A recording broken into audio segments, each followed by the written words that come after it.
The next item that we have in front of us is under the Central Management and Intergovernmental Committee. The chair is Commissioner Joel.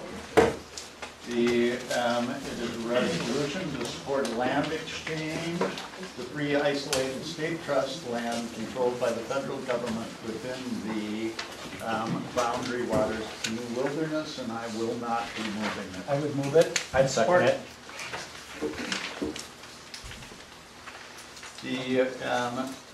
This is a resolution put forward initially last week by Commissioner Nelson regarding this, and it's my understanding that our county administrator may be able to speak to this, but John Ongaro may be the person to present. So I guess I'd turn it over to you, Administrator Gray. Mr. Chair, I think you're right. We'll have John in his role as Director of Government Relations for the county to talk to this issue a little bit and explain the basis for it and the background.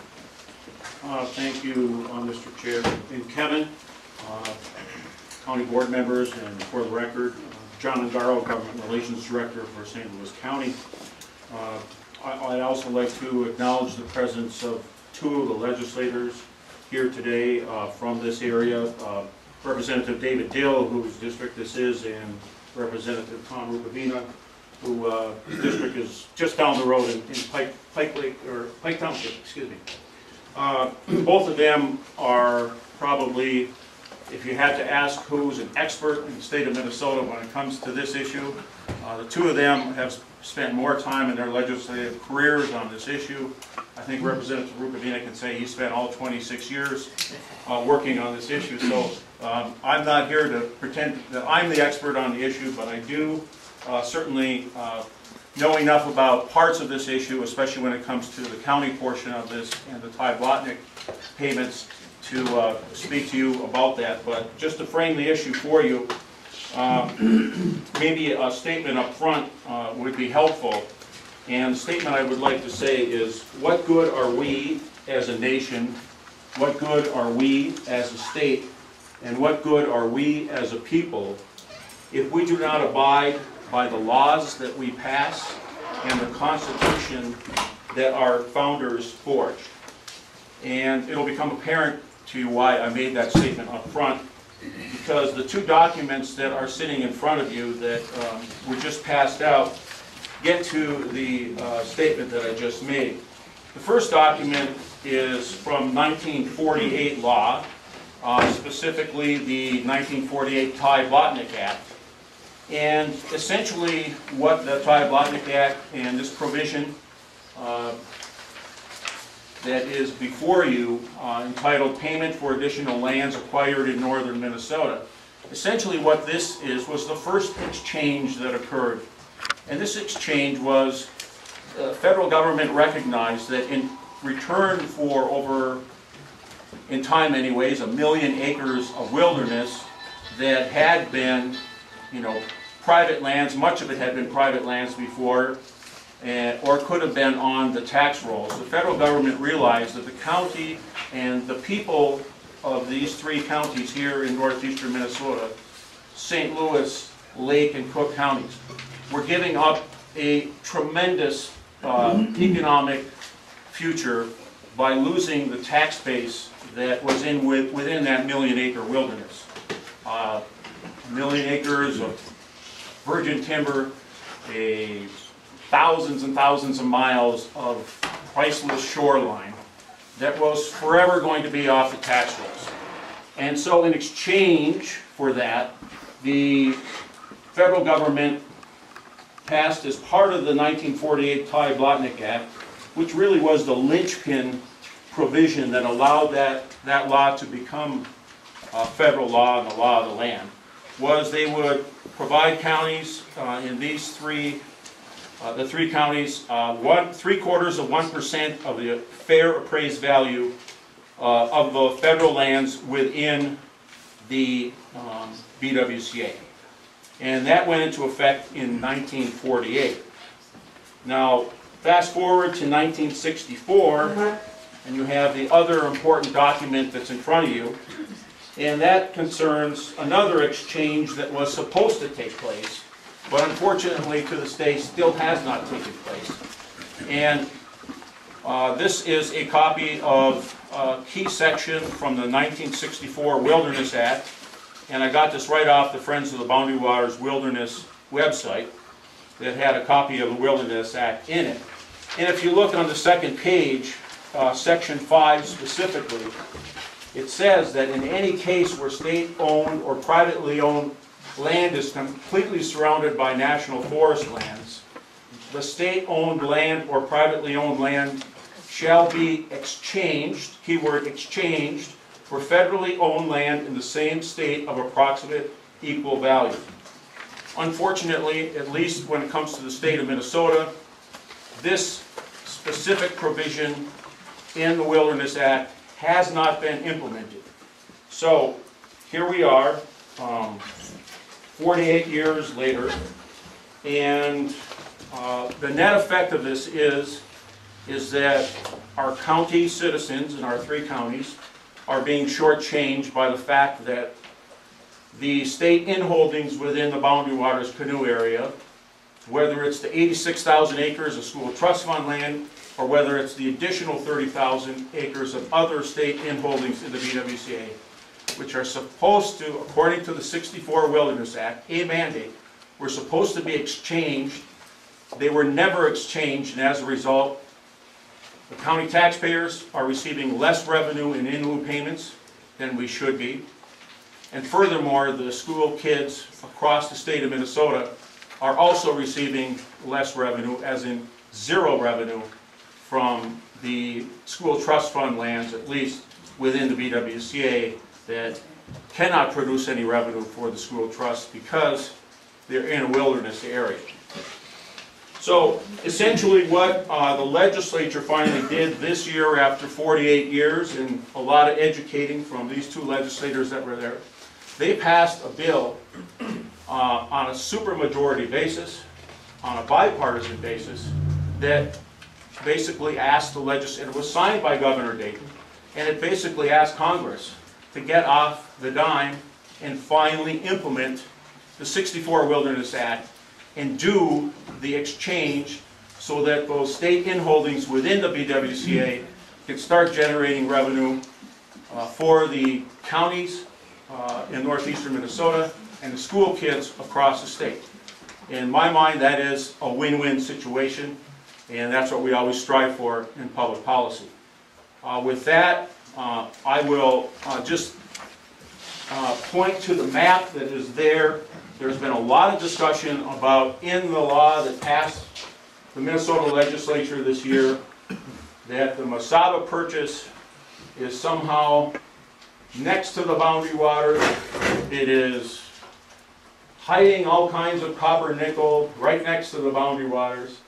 And the map that is here today is to prove to everybody exactly where the Mesaba purchase is, because these are the lands that the legislation in Minnesota that passed this year were to be the first lands that would be part of the exchange. And as you can see, they are all north, just north of where the taconite is, just north of Buell, Minnesota, just north of Mountain Iron, just north of Virginia, Minnesota. About as far away as you can get when it comes to federal lands, other federal lands in St. Louis County from the boundary waters as you can get. So I just want to make sure that people are clear when it comes to the Mesaba purchase. It's not next to the boundary waters, and there is no copper or nickel mining that can occur there because there is no copper and nickel in those lands. So I just wanted to debunk that myth up front. And John, I have to stop you for just a second, if you would. If you would, I'm sure the chair will turn back to you, but we need to change tapes. So we're going to stop for just a second, change tapes. Don't move, folks. Okay, first, Order, folks. John, I know you brought up the Taglatnik. I know that part of the reason for bringing this up is that last year, or when the legislation was passed, brought forward by Representative Kravick to exchange this land. The Congress specifically said that it would be paid for by not paying Ty Blatnick. Can you kind of talk a little bit about that and how we're going to assure that if this happens, one, that Ty Blatnick will be paid for this, and two, that we won't somehow lose the rest of it, since we're 3 counties in the whole United States to get a special amount, as you told me, higher than any other PILT payment by any other state in the U.S. Sure. Mr. Chair, in response to your question, first of all, the Ty Blatnick payments, the additional payments that we would get if the current inholdings in the BWCA were to become federal land, the Congressional Budget Office estimated that that would be approximately $1 million more for the 3 counties in total.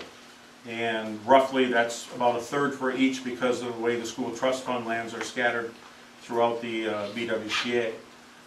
Second of all, and most importantly, current law in Congress from 1948 says that the federal government must pay the counties for any federal inholdings within the BWCA. So in order for them not to make that payment, a law would have to pass that would remove the county from being able to do that. Now obviously that's what occurred in the U.S. House of Representatives, and the reason it occurred is because Congressman Kravick has had a pay-go rule, which the House operates under, which means that in order to spend an additional $1 million, you have to find $1 million in cuts elsewhere in the budget.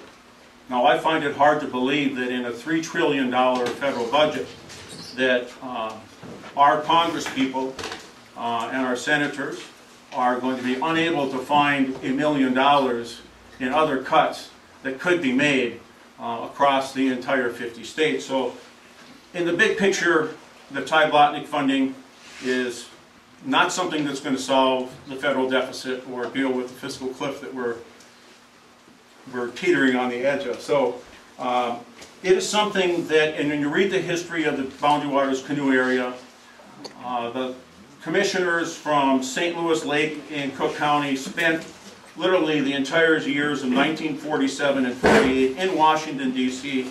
negotiating with Congress in order to bring about this compromise.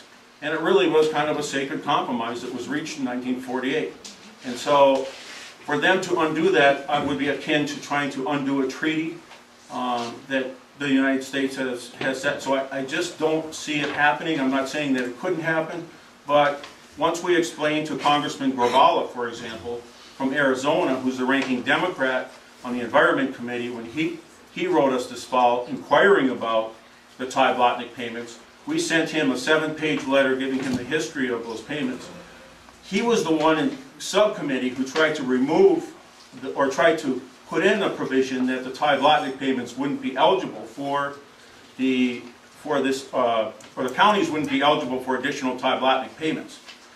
By the time the bill hit the floor, Congressman Grabala was speaking in favor of the counties getting their Ty Blatnick payments. So we did an education process with Congressman Grabala. He obviously felt satisfied that the history that is there clearly identifies that the counties deserve these payments on into the future because of the huge tax base that they forever gave up for the good of the overall nation. Okay.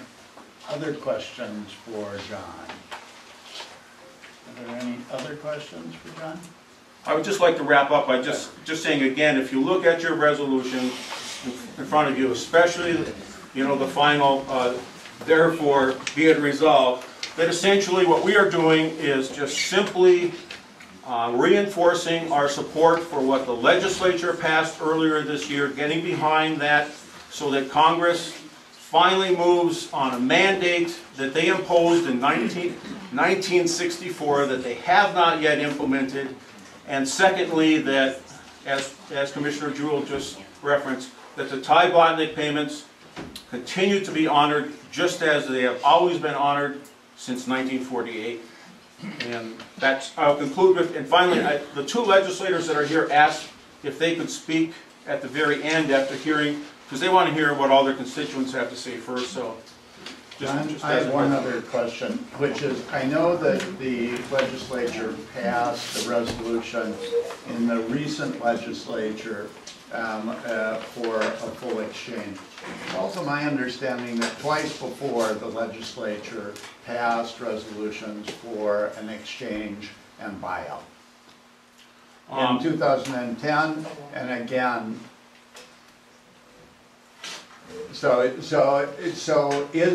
All I'm saying is we have had different resolutions. The most recent one is an exchange. Mr. Chair, that is correct. I mean, they've tried to pass just about any concoction you can think of in order to get things moving on this. But the problem with the cash, not only does it violate current law, which again says that it's supposed to be an exchange only. There was no reference to cash and an exchange. But our federal government, unfortunately, is $16 trillion in the red right now. And the estimates I've seen is that it would be at least $100 million to do a buyout. And I just don't think in this year of 2012, especially what we're facing right now, that is going to get anywhere in Washington if we're talking about the federal government helping to pay for at least some of these lands as a buyout. That's my personal opinion. Okay. So it's my understanding we're going to go then next to speakers who are here, and we will then hear from our representatives. So the first person I see on here is Reed Karen. Thank you. You'd say your name and also where you're from. Thanks very much. Good morning, Mr. Chairman. My name is Reed Karen. I live in Morris Township. I'd like to thank the commission for meeting in my home township this morning. It is important that you be accessible to your constituents, and we very much appreciate that. The discussion that Commissioner Jewell and Mr. Ongaro were having about this resolution leads right into what I would like to say to the Commission about this resolution. I strongly oppose the resolution for federal land exchange that is before the Commissioners this morning. My primary objection is based on the major financial harm that St. Louis County will likely experience if the land exchange legislation is taken up again in the next Congress. Commissioner Forsman mentioned the fiscal cliff when he was talking about the Duluth project. In fact, Mr. Ongaro mentioned the fiscal cliff in his remarks in support of the resolution. I think that we are deluding ourselves if we think that a Republican House of Representatives is going to undo the Ty Blatnick provision of the Kravach bill for our new Congressman-elect Rick Nolan. They wouldn't do it for a Tea Party favorite, Chip Kravach. Why in heaven's name would they do it for our new congressman? I don't think that's going to happen. That being true, and it is, what are the possible benefits and costs of an exchange? Mr. Eckenberg, I believe, has distributed a one-page sheet entitled Financial Analysis Permanent School Fund, PSF, and my wife and I ran some numbers to see what a land exchange would mean to St. Louis County schools. According to the fiscal year 2011 DNR report on school trust fund lands, the 3.5 million acres of school trust lands, that's 2.5 million acres of surface and mineral ownerships, plus another 1 million acres of severed mineral rights, returned $23,165,906 to the permanent school fund last year, or in fiscal 2011. That amounts to $6.62 an acre. If you assume an exchange of 86,000 acres of Forest Service land now for the school trust fund lands in the boundary waters, at $6.62 on that average return, that generates $569,320 annually to the permanent school fund. The State Board of Investment report shows that for the last many years, the school fund has paid out 3% of its corpus per year to the schools. If we carry that analysis forward at these historic rates, that would mean $17,080 per year. $17,080 per year to the Minnesota schools as a result of this land exchange. That's based on, and that's about 2 cents per student per year. Minnesota has about 840,000 public school students. If you do the math, that works out to about 2 cents per student per year. St. Louis County has 28,255 students. So St. Louis County would receive about $565 a year from the permanent school fund as a result of this exchange. If we take the DNR estimate that the land would not return $565,000, but instead $750,000 annually, which is what's in the resolution, then the number is higher, I will grant you. I don't understand what the DNR's rationale is for saying there'd be a higher return, but that's what they say. So if we accept that, St. Louis County will get $756.83 per year out of these exchanged lands. That's what the schools will get. Now, what do we have on the line for that? We've got the future Ty Blatnick payments. Mr. Ongaro said about a third, a third, a third.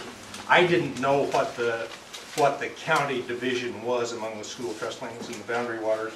So I took it at the current rates, and at current rates, new Ty Blatnick funding would be worth about $262,000. But I'm happy to accept Mr. Ongaro's third, which is a higher number, $333,000. The Congress has already said they're not going to give us that money. Why is a Republican House going to undo for Rick Nolan what they would not do for Chip Grabach? The second thing is, I pray that these Ty Blatnick payments that we get right now, at $1.6 million a year, do not come to the attention of the new Congress. There is serious budget cutting going on in Washington right now that has been addressed a lot this morning. And I just really think it is foolish beyond belief for us to ask the federal government to once again consider an issue that could cost us $1.6 million a year in existing Ty Blatnick payments. So as I put at the bottom of the sheet, what would you rather have? $1,862,295 a year that the county can spend however it likes, schools, roads, public welfare services, whatever. Or would we rather have $565 per year, or if we accept Mr. Ongaro's number, $756 a year, that can go only to the schools? I just think you really need to take a long, hard look at this. I understand that a lot of people don't like federal land ownership. And if the commission wants to take up a resolution against federal land ownership, that's one thing. But to try to say that it's in the economic best interest of St. Louis County to do this is just not right. It's just incorrect. And thank you very much for your time. Thank you. Our next speaker is Becky Rom.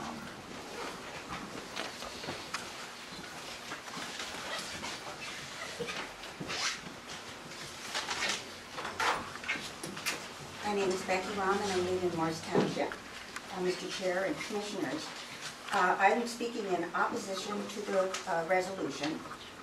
First point is that I believe there is a very real likelihood that if federal legislation is used as a vehicle for transferring the 86,000 acres of school trust fund lands to the federal government, the additional $1 million of Ty Blatnick payments that would otherwise flow to the counties will be nullified. As Mr. Karen just said, the House has spoken on this issue. The motion to strike and nullify Ty Blatnick was made by the chair of the House committee, the Republican chair of the House committee. It was not a hostile amendment, it was a friendly amendment. Federal legislation requires scoring by the Congressional Budget Office, and this bill was scored at $1 million of additional funding per year. Their offset rules require that you find a budget cut somewhere else to justify this. If the House Chair was not willing to find a budget offset for Representative Quebec, I don't think he's going to change his mind for Representative Nolan. The Second, I do think your entire tie-black payment regime is at risk if you bring this to the attention of the federal government by asking for an act in Congress. Tie-Blatnick was passed the way it was because at that time there was no federal PILT system, payment in lieu of taxes. The federal PILT system that we have now today was enacted in 1977. Once that bill was passed, the policy rationale for tie-Blatnick payments disappeared. We cannot defend tie-Blatnick payments in light of the federal PILT system. The reason why they've continued, and they are far more beneficial than PILT, because they are guaranteed payments, reappraised every 10 years, and don't go through a federal appropriations process. The reason why they continue is because nobody's around from 1948 that remembers this. And so if we bring this to the attention of Congress, while they are doing dramatic cost cutting, we're not going to win. They're going to take away all of tie-Blatnick. That's my prediction. But there is an administrative solution to allow the transfer of school trust lands within the BWCA to the federal government under existing federal law and under existing state law. No new federal legislation is needed. If you do it under the existing law through the administrative process, there's no congressional budget office scoring. There's no mandated offset in Congress. So you can do it without running the high risk that you would take if you had federal legislation. I'd also like to say that a sale is far better to the permanent school fund than an exchange. And I'm going to build off what Reed just said. In 1997, I'm going to get to this in just a moment. In 1997, there was an agreement among a bipartisan agreement among the DNR commissioner and the Republican governor, all 10 members of the congressional delegation, and the federal government to sell the school trust lands at federally appraised value, which was estimated to be $35 million. If that sale had taken place and that money had been deposited into the permanent fund based on the average annual return of the fund over the last 10 years, which is 3%, that money would have earned $1,050,000 every year. That's $300,000 greater than the earnings projected now in 2012 in your resolution. Now let me take you back to the Constitution and the law, which Mr. Angaro spoke to. I have a packet of materials. Who do I hand this to? One packet of these. Unfortunately, I did not make 6 copies of the Minnesota Constitution. I have 1 copy here that I can share with you. I want to follow the Constitution. What the Minnesota Constitution says is that the permanent school fund is to be invested for the benefit of the children. The Constitution does not require that school trust lands generate maximum income. Your resolution incorrectly cites the Constitution. So there's no constitutional mandate. The state received 8.1 million acres of school trust fund lands. The majority of those lands were sold and the money is deposited into the permanent fund, which is the source of about $30 a year per student now in school funding out of a total of $9,000 per student that the state appropriates. Mr. Angaro cites the 1964 Wilderness Act, which mandated an exchange, he says. You'll note that it also mandates that severed mineral rights go with those lands, and that would require a state and change law to accomplish that. What did the state do as a result of the 1964 Wilderness Act? The state opposed a land exchange. And if you will look in the items I gave you, the first thing is the testimony of DNR Commissioner Bill Nye, September 13th, 1978, before the subcommittee hearing the Boundary Waters Bill, what ultimately became the 1978 Boundary Waters Bill. He was referring to, I think he said 103,000 acres of state-owned land within the wilderness, and the state's position was that it opposed an exchange. Remember, it's not mandated by the Constitution that these be income-producing lands. In fact, state school trust lands are in state parks right now that are not income-producing. Becky, Ms. Rom, can I just, I did not say that we generally limit the amount of time to about 5 minutes, and we've gone through this little piece where we've allowed people longer amounts, so I'm not, but I just want you to be aware that you should think about. I'll wrap up. I'm sorry. So, the state's official position was no exchange. We want to be a co-manager of the wilderness, remain our ownership position. At the same signing ceremony in 1964, the Wilderness Land Act, the Land and Water Conservation Fund Act was implemented. That became a preferred method for dealing with state inholdings because oftentimes it yielded a better result for the state. In 1997, the state requested a buyout. The state auditor looked at that in 1980 and said it was the best result for the kids. All of the economists who've looked at it have said that the buyout is the best result for the kids. Fast forward, bitter dispute, not resolved. The advisory committee for the permanent fund recommended to the legislature a final compromise.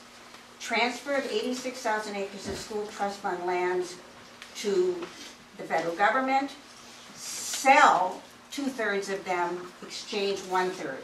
2010 resolution by the legislature signed by the governor is in your packet. It endorses that compromise. Also in there is your most recent biennial report from the advisory committee explaining the 1/3, 2/3 compromise, favoring sale by 2-to-1. That resolution required authorizing language to be implemented, Minnesota statutes 90.80 and 92.82, which are attached to your resolution, and authorize exchange of a portion of the land, that's what 92.80 does, and a sale of the balance. So those were authorizing laws to implement the resolution. The DNR summary of both the resolution and the authorizing laws is in your packet. Last week I met with the chair of the House Environment, Energy, and Natural Resource Finance and Policy Committee, and she confirmed that the intent of the two statutes was to implement the resolution. So state law is actually, let's sell 2/3 of them and transfer 1/3 of them. The Constitution doesn't require this. In conclusion, you are proposing a high-risk path of federal legislation where you will lose $1 million per year forever. You may lose your guaranteed payments in their entirety. Economic analysis shows that a sale, $100 million, generates income of $3 million a year. That pales against the DNR projection of $750,000 a year. Economic analysis shows sale outperforms exchange. So, county resolution is proposing a high-risk solution with an inferior result. I've listened to all of you talk this morning about how you seek to be fiscally and financially wise as our commissioners, and I appreciate that. Supporting the resolution that's before you would be a breach of your fiduciary obligation to the county and to the kids of this state if you support it. Thank you. Do you want my copy of the Constitution? Well, maybe I'll take it. I'll pass it around. Thank you very much.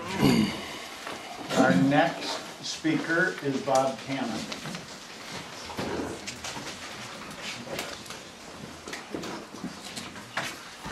Bob, I will say that it's been a... I will be mindful of the time limit. Okay, thank you. Thank you. I'm Bob Cameron from Sudan, Minnesota. I spent several years working in the mines, and really it's great to see Representative Rubinavina here, because I know he's, over the years, has been a champion of people that had a hard time finding champions. And we have some things in common. We both worked in the mines. When the opportunity came along, we both left the mines for a better job. So I'll acknowledge his job has been better than mine over the years, but what I'm saying today is I'd like to have more people have an opportunity for better jobs. And I don't believe that mining is a good future for the state of Minnesota, or that we should be, as a county, devoting as much effort to mining as we should. I know it's counterintuitive, but This is about copper mining. I know we have a map here that shows taconite country, but if you look on National Forest website, you'll see a map that shows proposed exchange land all the way from that map to the north shore of Lake Superior. They got parcels scattered all over that they're talking about exchanging. And being copper mining is so much of the news, is so much a driver of what we're doing lately in Minnesota, I went looking for numbers. Is copper mining going to be good for us, for the state of Minnesota? I looked up the 5 top states for mining in the United States, from the top down: Arizona, Utah, New Mexico, Nevada, and Montana. Arizona being the top one. How do those states with this wonderful copper mining industry compare to Minnesota? What are the numbers? The state of Minnesota is by far the most prosperous state without any copper mining. And so I thought, well, maybe it's because Minnesota has more population. I looked at the per capita numbers. The gap is even bigger. We are more prosperous than any copper mining state. And we know what it's like for jobs. I went through a couple of boom-bust cycles. And this copper mining industry has been peddled as a job-producing industry. I always go back to the resource curse. That's economic theory, that if you try to build an economy on selling off natural resources, you usually end up with a not very good economy. So I found this little press release from Rio Tinto. They're bragging that they signed a contract for 150 trucks, autonomous trucks. And the new trucks will be used in our Pilbara iron ore mines, but can be managed from our operations center in Perth up to 1,500 kilometers away. That's roughly 1,000 miles. They can operate those trucks from 1,000 miles away. The idea that mining is going to create a great deal of prosperity in our mining communities is proven false by history and by the intention of the mining company. They're going to automate, they're going to mechanize just like they've been doing for the last 50 years. With that, I'm sure you'll have a lot of interesting speakers that will cover a different side of the issue. And I would just ask that you consider the resource curse. It's not something that I conjured up out of thin air. The economists talk about it. They acknowledge it as a real problem. When we devote our energy to economic development, I can understand we consider mining, but we shouldn't allow ourselves to be distracted from diversifying our economy. We've had 150 years of school trust land. We've had 130 years of mining. We've had 70 years of the IRRB dedicated to our prosperity, and we have a lousy economy on the Iron Range. We deserve better than that. Thank you. Thank you, Mr. Kevin. Next is Nancy McGreedy.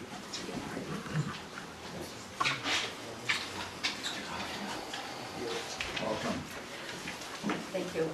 My name is Nancy McCready. I'm president and conservationist with Common Sense, more commonly known as CWCS. I live here in Ely. My husband, or actually on Fall Lake. I am in Lake County, but the school trust lands affect my kids when they were going to Ely schools as well. One of the things in 1978, when the 78 legislation was passed, logging was prohibited, and so those school trust lands were no longer able to get any kind of revenue. And as a result of that law and other subsequent changes in employment on the Iron Range here, we lost a lot of our population. So our schools have suffered since about 1978, or even before, in losing programs and losing kids' enrollment. The school fund, trust fund, was set up to generate as much revenue as possible for the schools, and it is, I like, well, the talk that it should be a straight-out sale goes against the Constitution Convention of 1857, which said that the handling of the school lands was determined that if the lands were sold, it must be at a public auction. Now that is what held up the trading of, or doing anything with the school trust lands back in 1999. because the thought of having a private person owning acreage within the boundary waters was not something that anybody wanted to see. And so as an alternative to a public auction, the trade is better realized. And yes, revenue outside of the boundary waters would be from logging, it may be from leasing of lands, it may even be from mining.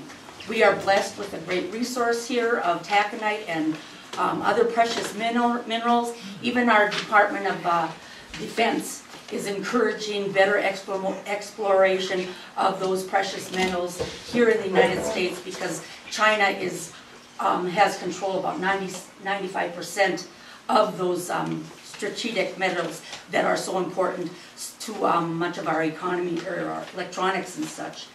The school trust lands also, in accordance with state statute, find it, 127A.31, it did determine that the permanent school fund was to secure maximum long-term economic returns from the school trust lands. Now, there's a lot of talk about the Ty-Blotnack loss of revenues if this trade is going into effect because of Congressman Kravac's legislation. That was done because, like you said, it had to be a pay-as-you-go, it had to be a revenue-neutral legislation.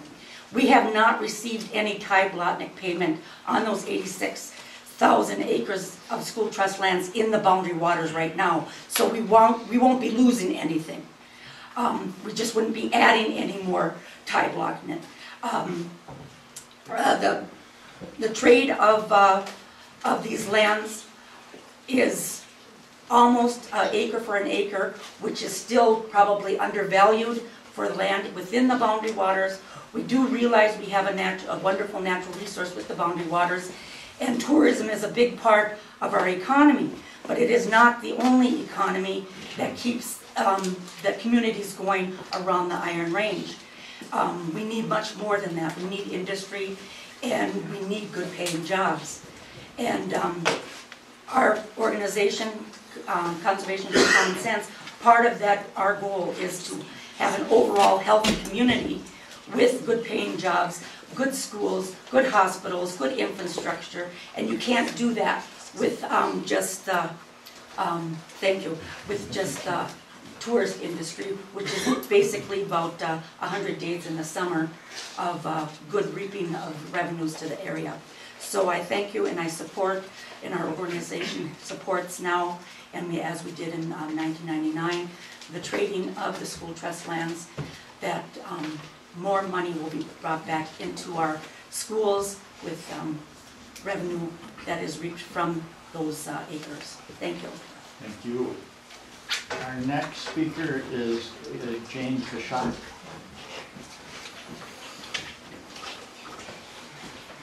Good afternoon, Commissioner Nelson and Board. I thank you for the opportunity to speak here today. My name is Jane Kashak. I was born and raised in Ely. I'm a resident of Lake County for the past 37 years. I own two tourism-related businesses on the South Pushway River and Birch Lake in Lake County. And I work in the Superior National Forest. A mandated exchange of the Boundary Water School Trust lands would greatly affect my way of life and the land that I own, and further pave the way for the extraction industry to continue its swath across northeastern Minnesota into lands that currently make up a lake district. I oppose the mandated exchange of the Boundary Water School Trust lands. St. Louis County, by seeking such a federal mandate, would result in one, a huge financial loss to the school trust fund for the children in St. Louis Lake and Polk County, and number two, widespread controversy due to the threats to citizens' rights to recreate, use the trails, use the national forest, and tribal rights. Instead, this mandate exchange would serve the mining thrust and interest of international mining companies. I support the plan as laid out by Becky Ron and Reed Karen that ESAIL outperforms in exchange. also want to deviate a little bit and talk a little bit about the fact that I was a teacher for 25 years, and it troubles me greatly, and I feel strongly that the push for a federal exchange under the guise of doing it for the kids is actually morally wrong. It deeply bothers me. Let me be very clear about this and about the kids and their future. It is not about them. It is indeed about the Superior National Forest furthering the reach of the extraction industry of mining. If this board really endorsed protecting and funding measures for school children, for their future, then I believe it would be much better to put your strengths and talents together with committees of residents and citizens of northeastern Minnesota to champion additional sustainable industries, those in harmony with our natural resources, so that our area truly becomes diversified, so that our children and their children have a bright and healthy future and a long life. As leaders in the community and as parents, we should indeed be concerned about health. It is outrageous to me that according to, and I quote, Rural Health and Primary Care, Minnesota Department of Health, we citizens here in northeastern Minnesota are dying faster and in greater numbers than anywhere else in our state. That's a really huge statement there. With 6 operating taconite mines, fueled basically by dirty coal in and along Minnesota's Iron Range, the evidence is quite clear.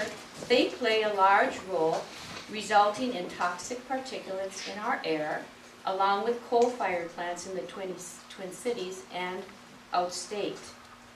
In my opinion, it is criminal that newborn babies in northeastern Minnesota are born with the highest levels of toxic mercury in their little bloodstreams of anywhere in our state, in the Lake Superior Basin.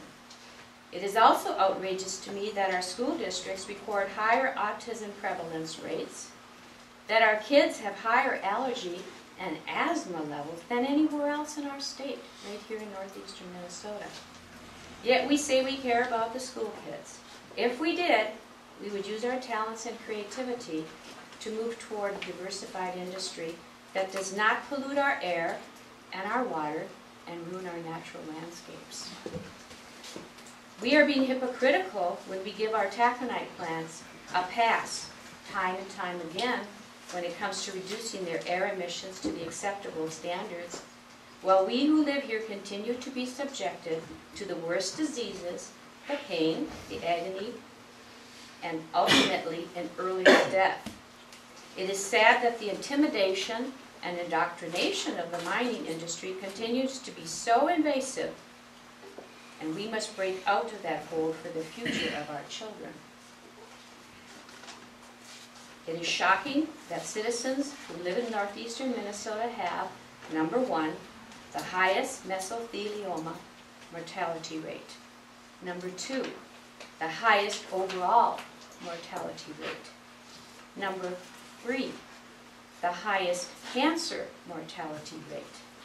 Number 4, the highest asthma hospitalization and emergency department visit rates.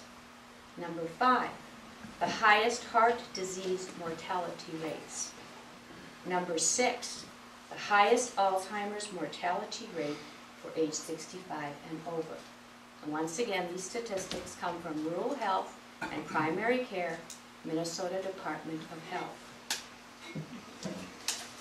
With all of this information, and it is quite shocking, and yet we will pass this on to our kids, I encourage you to consider the fact that these facts as you move forward. More mining is definitely not the answer. I thank you for your time. Thank you. The next person on our list, I cannot actually, are there more names? No, Oh. this is just mine. Oh.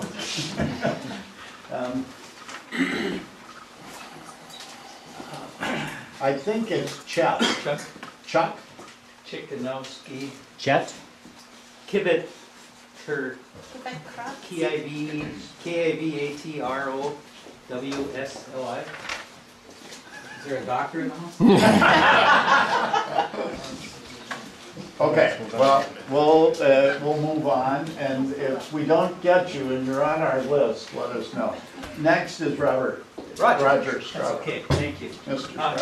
Some of the things you've heard already this morning, you know, I guess I'd question if Jane's facts are true, why do I even live here? I mean, I should move. Yeah. Realistically, the land swap, no one has even talked about this yet. And I don't think it's anyone's fault at the table. John brought it up.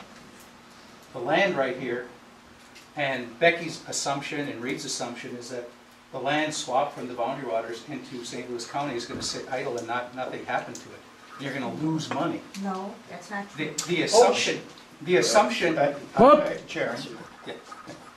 The assumption that that property is not going to generate income. Stop for just a half a second, because I'm going to explain just a little something here to a commissioner that maybe doesn't understand it. I'm But aware. when it comes to order at this board, Do you have a point as of order? long as I chair, okay, my point of order will be that the audience will be respectful of the speaker, and that the speakers will not ask questions of the audience.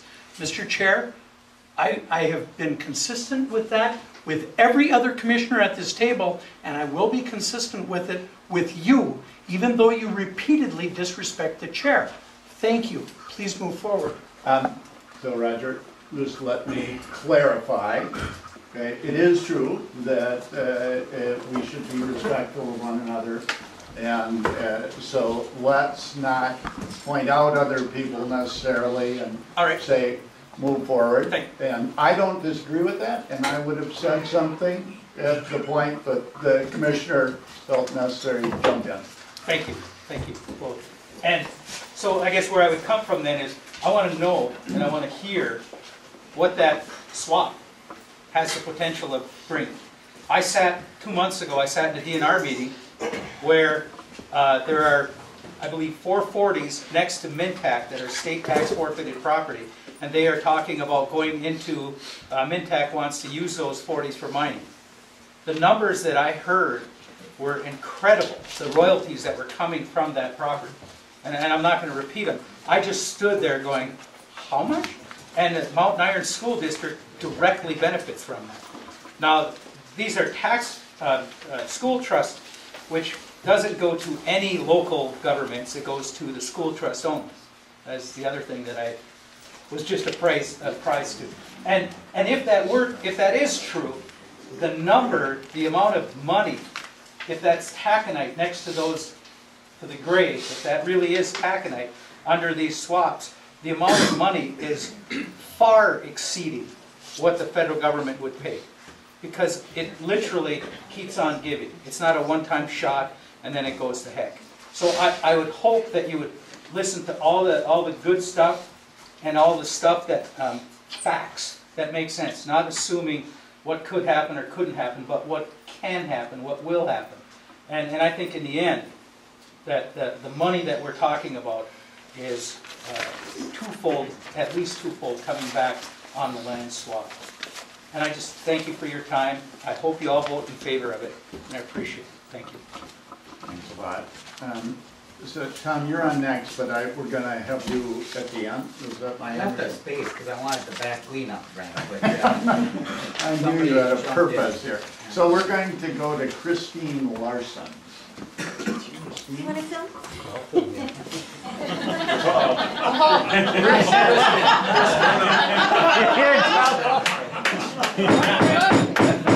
Okay, I've got a Bring brief, this board back to order, folks. I've got a brief talk here. Okay, thank you. Commissioners and Chair, I'm Kristen Larson and I live in Pequon, which is north of Duluth. I am very sleepy because I woke up at 3 a.m. to check the alarm to see that I was going to get here on time. It's difficult to get to a meeting in Ely and from where I live. And it's wonderful that you could be here to hear the people that live here. But year after year after year, I see this meeting committee of the whole meeting structure abused by members of this board, taking issues that are controversial, putting them in a time frame where they can be introduced and passed in the same day. I don't think that's good public policy.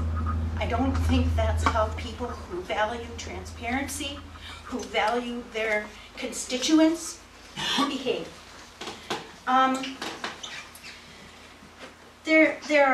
This is a complicated issue. People have been thinking about this for decades, arguing about it. One thing I haven't heard mentioned is that when lands, and I don't know if those are going to be the lands involved in an exchange. I don't know where somebody gets the idea that those are going to be the lands involved in an exchange. But which of those lands is covered right now by Weeks Act protection? What other protections are afforded those lands? Because all of us benefit from those. All of us benefit as citizens of this area, people who drink water that comes from that area. And everyone in Minnesota and the people of the United States who own those lands benefit from the protections that are on those lands now. And I can't tell you what protections there are. And I don't think you guys can tell me what federal laws, what state laws, what laws change if that changes ownership. I know the Weeks Act is attached to the deed. When the surface and mineral estate is split, I know the Weeks Act goes away, and that has significant bearing on the remaining surface land and how it is maintained. I'm tired. I don't know how you guys can process and peg this, the sheer mathematics that we've heard today. I can't. I would need more time. I ask that you return this to committee, you think it through, and give your constituents a time to voice their opinions. As I said, this is not an easy trek in the winter, right before Christmas. I'd like to be home writing my Christmas cards today instead of talking with you, as delightful and as valuable as you are. Thank you. Thank you. Next is Tom Thompson. Take a seat.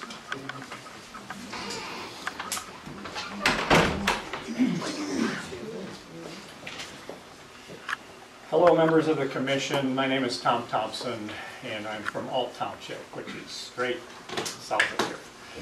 And I appreciate all the hard work you do, because you're showing up during the holidays and trying to get this done so you can go back.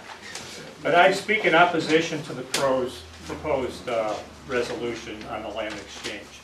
As a taxpayer and citizen, too many questions that have not been answered. There are just too many of them. First, what lands will be swapped? Do we know? I don't know. What will become of those lands when they are swapped? These lands belong to the citizens. What protections are there currently on these lands? And what will be stripped from them? What are these lands worth compared to the known lands in the boundary water canoe area?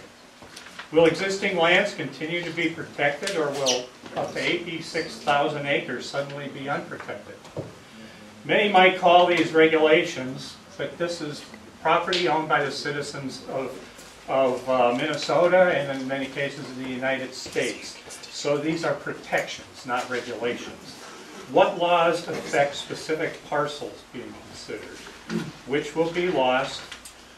How will the Weeks Act affect what's going on, and how will the Weeks Act be affected if these lands are exchanged? Has there been a cost-benefit analysis done on all these? Who benefits from the exchange? I don't know. I keep telling there's someone that benefits from them. But there's also the losers. Who are these people? Have these been listed and counted, and do we know them? How will existing property holders and businesses be affected?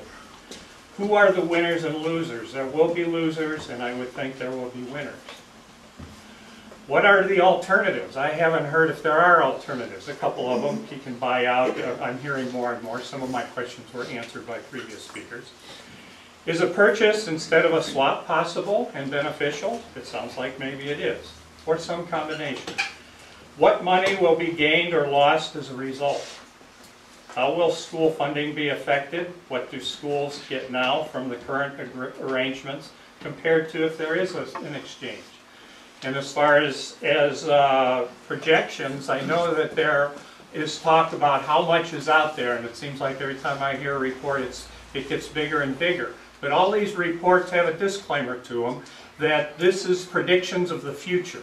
These aren't facts, these are predictions of the future. We don't know if they will happen, we don't know what the market will be, they're just predictions of the future.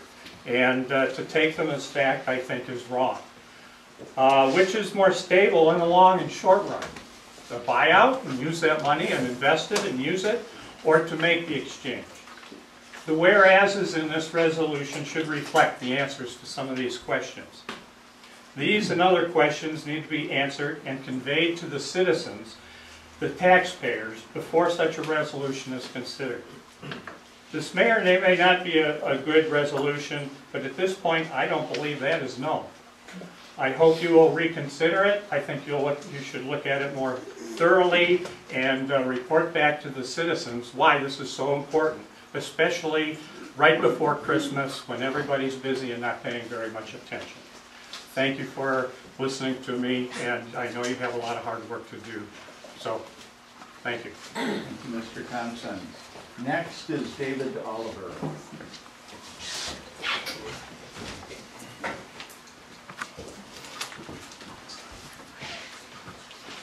Chair, Commissioners, my name is David Oliver. I am a resident of Ely and of St. Louis County. I thank you, like many others have, for holding sessions here in Ely.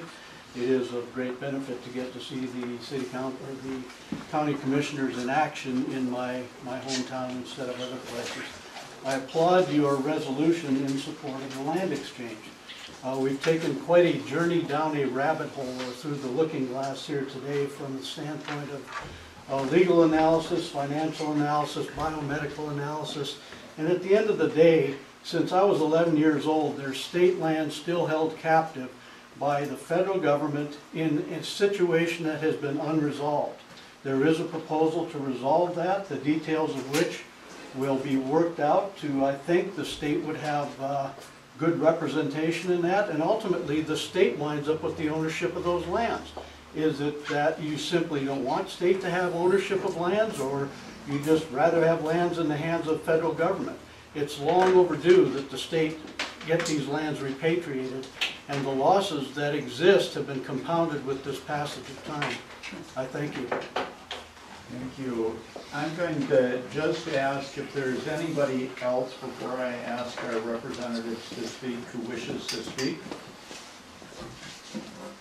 Hearing none, Representative Rukavina, do you want to go first, or? No, I've seen you already. Representative Bill. Well, I want to remind Representative Rukavina that he's down to about 15 days senior. Well, thank you, Board. First, I'd like to recognize Commissioner Sweeney. Thank you. I was elected 10 years ago. It's been a good 10 years. I've enjoyed working with you, as well, all the other board members as well. I have heard, as I have for most of my life, in being involved in this issue, a myriad of comments and facts and statistics that have been thrown out versus income generation, benefit to schools, cost, as others have said, cost-benefit analysis. But the simple fact is that in 1964, the Congress of the United States stated in federal law that the lands shall. I've learned in the legislature there's a lot of difference between the word shall and may. Because up in the Voyagers Park, the word may, the superintendent may provide for snowmobiling. The superintendent may provide for this. It didn't say shall. And when push came to shove, that was a huge gap. Now luckily we were able to solve most of that. And we've been successful there. But the public law says shall exchange. Now let me go back to some statements that have been made here about the history, and including history that I, along with my fellow representatives, have created along the way since 2003 when I was first seated in the Minnesota legislature. We have passed various resolutions. When I say we, since I was elected and prior to my election, resolutions. Resolutions do not have the force of law. A law has the force of law. So when someone stands before you and says that the current position of the House of Representatives or the Senate or the combination thereof or the governor and the combination of those that passed a resolution does not understand how laws are made and that laws trump resolutions regardless of the subject. A state law was passed that identified the Masaba Purchase Unit as well as 4 other townships to make an exchange under the federal law that was passed in 1964. Now there's also been talk about the Constitution. And there's also been talk about the working group and other working groups and others who have had ideas about taking part cash, part land. There's no provision in the state constitution that provides for that. Very plainly, in Section 8 of the Constitution, it states that the school trust lands can be disposed of in 3 particular ways. One is by a sale at public auction. That would mean that we would have an auction, and the highest bidder would get the land. I don't support that, because what I support is that the federal government own all of the land in the Boundary Waters, just like I support that the federal government own all of the land in Voyageurs, and let's get it over with. So I don't support a sale. Someone said to me one time, well, let's sell it and Gino Palucci will buy the island on Trout Lake. I don't support that. I've talked about it, but in the end, final analysis, I don't support it. The next item is an exchange of lands for equal value. I'm not absolutely positive here that we have equal value, but we've gone down this path so long under this state law that we need to move forward with this. But it would qualify what the federal government has done and what the state government has done as an exchange for lands. And the last item is a condemnation. That would mean where either the federal government or the state government or a group of individuals, and you could name any group, could bring a suit to force a condemnation so that then there could be either a trade in cash, land, or however the court decides. And let me give you an example of a poor condemnation gone tremendously wrong. The federal government wanted to create Voyageurs National Park, and so did the governor of Minnesota. And there was a tremendous amount of school trust lands on what is known as the Capitogama Peninsula that separates Rainy Lake from Capitogama Lake and down to Kettle Falls. The state was so excited, or at least someone was, to get a park in this state, and it was a good thing, that the state legislature condemned their own lands. They didn't even go through a court. They just simply condemned their own lands, named a price, and sold it to the federal government. And if I told you what that was, it would be embarrassing. You would be embarrassed by how much the state school kids receive for that school trust land. A pittance. So this is merely a matter of state law, supersedes all the resolutions, even as well-intended as they may be, federal law passed in 1964, and the fact that this needs to move forward. Now, in 2002, I ran for election the first time, and I ran against an individual, fine individual, who would have fit perfectly with some of the things that people have said here that oppose your resolution. And I won.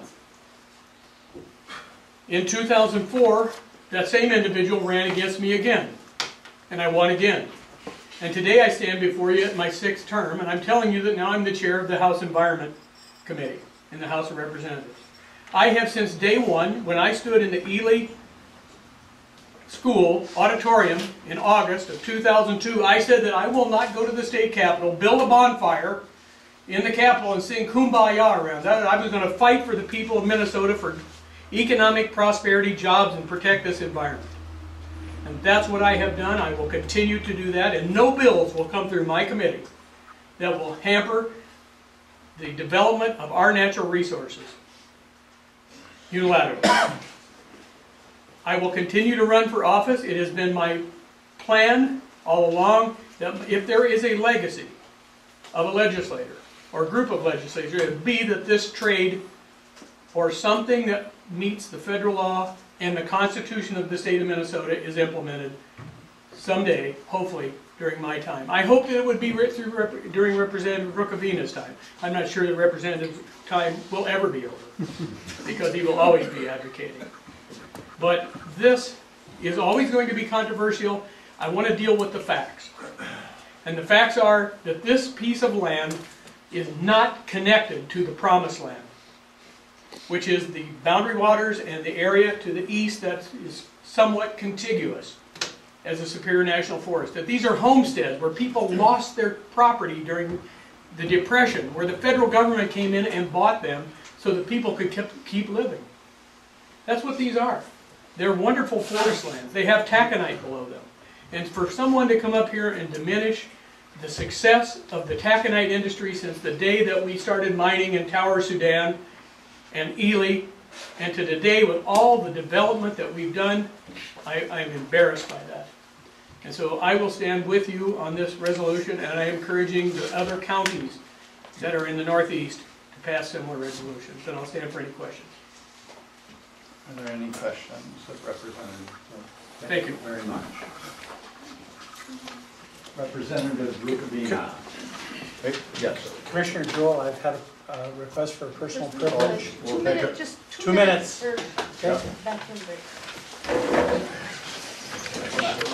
Okay, Representative Rukavina. Could people quiet down? Well, where Commissioner Sweeney goes. Coming. I want to just start off too by thanking Peg for her years of service. I know what it takes out of a person and a family, and you know, quite frankly, I've got a mission that I want to do this year, and that is to help the legislators get paid a reasonable amount of money, because dill is worth a lot more than 32 grand, and no wonder sometimes we act like a bunch of monkeys at the Capitol when you pay us peanuts. But yeah,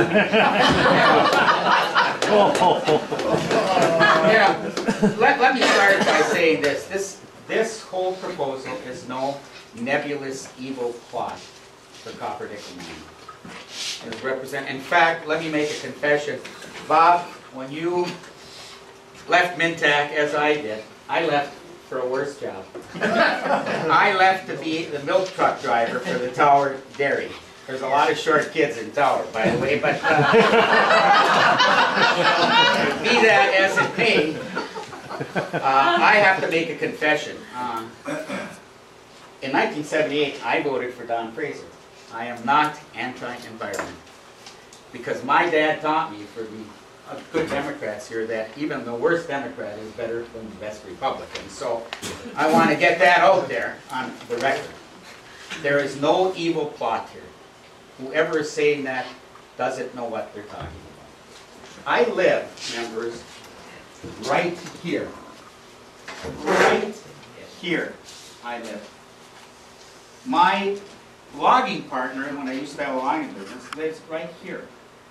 My good friend, Gary Serfenic, who's done a lot for the environment, be it solar panels and windmills, lives right here. Jerry Janisich lives, or used to live right there, but now he lives there. This is a working forest. It was purchased, that part of it, during the Great Depression, as kind of a stimulus package back then, because everybody's land and the farms there were going county tax forfeit.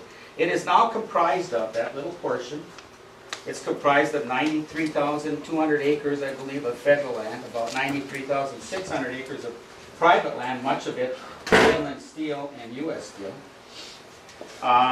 About 20,000 acres of state, and I think maybe Tony or somebody can help me out, or the administrator, about 7,700 acres of county tax. So the overwhelming amount of land in there is owned by either the people, the mining companies, the state of Minnesota, or the county of St. Louis. There is no plot here. And I want, actually, since we keep talking about, you know, my father was a union organizer. My grandfather was blackballed from U.S. Steel in 1937 and kind of forced to retire. And when I read in the paper that I'm some kind of a lapdog for the mining industry. It's totally not true. I'm a lapdog for the miners and the people that make a living, and we are off of mining, and we are a county based on mining. And everybody in this room, whether they're for or against here, that has long family ties, is here because of mining, not anything else. Town of Morris, 1887, 1886, I believe, the first ore leaving the Ely area, or 87, 1882, Tower. You know, Commissioner Jewell, you and I agree on probably 90% of things. And I know this, that in the 1880 census, Duluth had 2,600 people. In 1890, after Tower and Ely opened up, when we were trying to split the county, by then, there were about 16,000 people in Duluth. By 1900, when the Great Masaba opened up, there were 60,000 people in Duluth. There is no Duluth without the mining of the Iron Range. And the benefits are spread everywhere. When me and Senator Thomasoni and then Senator Janisich created the Iron Range Scholarship, because remember, the University of Minnesota also has 2,800 acres of permanent university fund in the Boundary Waters. We created that because then White Lakes and now Kewanee and Taconite were putting about $12 million a year into the corpus of the school fund, and we mandated in law that half of it had to go to NRI and half of it had to go to a scholarship, an endowment, forever for the residents of Minnesota attending the different campuses of the university. And I bring this up because the school district that gets the most scholarships in the University of Minnesota is your district in Duluth. More than any other legislative district in the state, you run a close second, you run a close third. And so the benefits are far and wide. Now, I don't know if Ms. Rahm said it the way I heard it, and I apologize if I heard it differently. But the majority of the $30 per student that every student in the state of Minnesota is getting from the school trust endowment, 82% came from mining. And I don't know if I heard Mr. Karen properly, and we can maybe give them rebuttal time, but the $23 million that went into the school trust this year came almost all from Mintag, with a few other mines. Mintag's going to be putting in over Mr. Mayor Straba, 8 40s are school trust 40s, and I think 3 are county tax 40s, but I could be wrong, it could be 4. It is 3. Okay. But in any event, Representative Rukavina, I have to ask you to do one thing, because I requested of every speaker, please address the board, and I know you're speaking I am, style. I just eyes in the back. Please address the board. So, what bothers me is how some in the environmental community are saying things about this exchange that are not true. There's no loss of public land here. You would think the environmental community would support the federal government finally owning most of the land in the Boundary Waters. There's a few other private parcels, I believe, up there yet. But this is going to be almost entirely, and you think they would support that, almost entirely own all the surface. And the public land, federal land in that Masada Trust would become state land, which has to follow all kinds of rules for the gentleman from Alt, including the Clean Water Act overrules anything when it comes to mining. And I am puzzled because of the evil extraction business. I don't like them either, but are we talking that, is there anybody in this room that wants to raise their hand, and I won't turn around, that opposes taconite mining? Because it's our livelihood. If this has anything to do with any mining at all, this proposal, and even the other townships we identified over by Babbitt and White Lakes, it was because there was taconite mining. And if there are people that oppose taconite mining, then I am absolutely perplexed, because this is a county built on iron ore. And we're all here that have been here for decades, and for 3 or 4 or 5 generations because of that. So what really bothers me though is the way the rules changed. I was great friends with Willard Munger. Every morning Willard came into my office because we were there at 7 o'clock, and he'd come in and get a piece of candy and try to give me a quarter. And I'd say, Willard, where I come from, that's hospitality. Don't insult me. I don't want your quarter. Willard and I were good friends, and when we had the land exchanges, and a lot of you people from Ely remember when we auctioned, and we had to go to an auction for our school trust leases. And I tried to explain that history in a letter to the editor a week or so ago, but evidently I'm too thick-headed to make the point. But the rules always change, and Willard stood up on the floor when I wanted to actually get rid of the rest of these trust fund leases because the DNR was really being terrible and treating people terrible.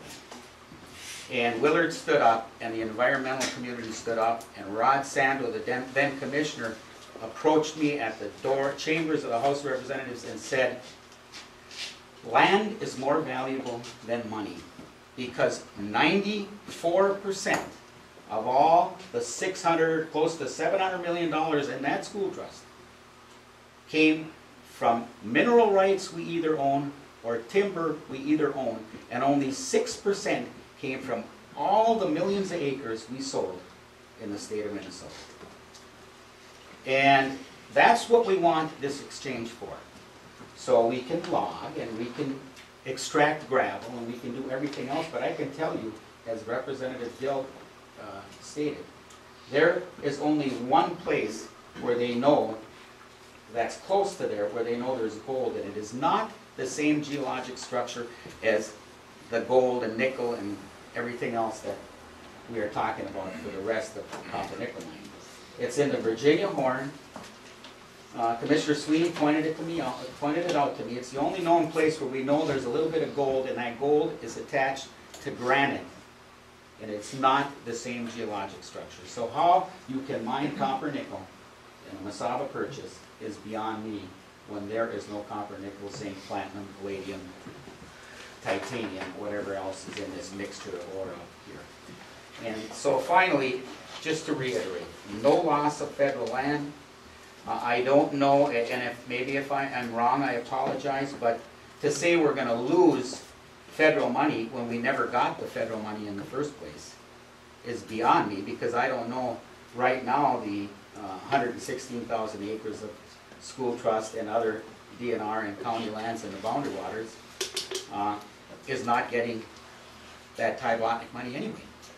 So to say we're going to lose it is just not correct. So members, there's no, at some time people have to quit crying wolf and saying there's some evil plot here, because it's absolutely not true.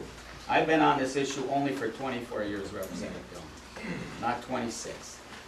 And the reason I've been on it is because my constituents and your constituents were made to play by rules that all of a sudden seem to change when the environmental community wants to change them willy-nilly for their benefit. And finally, you know, I look around Ely and Morris, and I think about this town hall that I think got some IRRB money once upon a time, and I know the golf course right next door, we gave quite a bit of money. And we just gave Ely a nice grant, Mayor, good job. Thank you. Thank you. Potential new mayor, I welcome you, and where you go. And he's going to be asking for money too, and that's fine.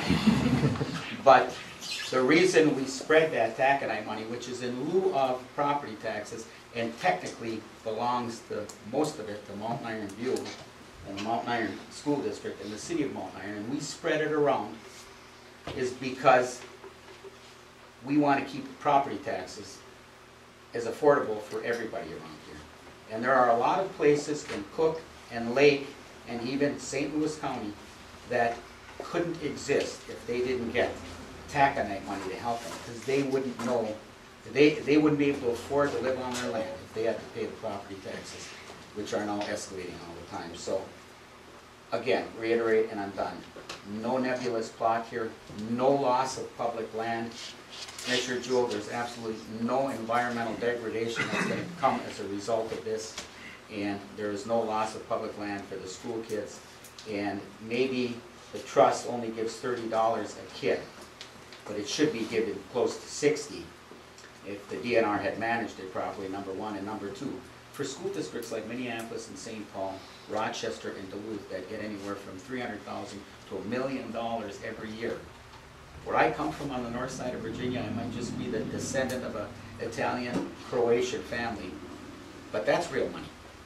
And that happens every single year, and it could be twice as much if we can do this exchange and, you know, reap the benefits of our natural resource-based, not extraction-based economy. So thank you very much, and I'll end by saying Senator Franken, Senator Klobuchar, Congressman-elect Nolan said to me at a meeting 2 weeks ago, right before my rose, Commissioner Sweeney, thank you for coming, Commissioner Nelson and others, they said, get us some support, resolutions of support from folks in the area, because we're getting a lot of phone calls where they're saying they're from Ely and Virginia.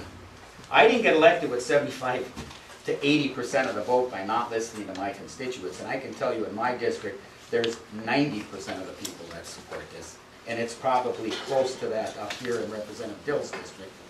And I think if we put the question to Duluthians, they'd even support us.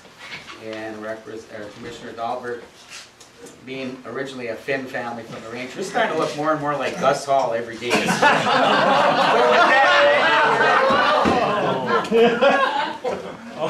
He is, by the way. Representative Rubina, thank you. I want to particularly thank you for pointing out how smart the students in my district are, that they gain all of these different scholarships. So thank you. And I didn't see who had their hand up first. Commissioner Sweeney. It's actually a question for the two legislators, if that is okay. Sure. When we talk about school trust funds, and then we talk about the money that is owed to the school districts because it was deferred, is there any connection between those? Can they take money from the school trust fund to buoy up the state government while deferring it from, or is that's money that always has to go to the? You want to answer it? Well, thank you, Mr. Chair. The money is in the school trust, and it's in a trust for a reason, so simply you can't be fooled with. I mean, because there's a lot of ingenuity that goes on at the Capitol when you're trying to get budgets done, just like there is in your local governments. And so it was set up that way. And we can't take money from the school trust fund and supplement the general fund expenditures of the state of Minnesota. We can only use the amount that is earned to supplement the school program, which goes into the general fund and then is distributed as it's been talked about. So that would be against, actually, I believe the Constitution, Representative Rukabina and I might correct me there, the Constitution specifies how that money is to be allocated. Or is that in statute? That's a question I have to ask him. He has a bit more knowledge. And I don't have to know that right now, but I was just curious because I was wondering because every year, for how many years now, and there's how much is owed to the school districts in the state of Minnesota right now from the state government.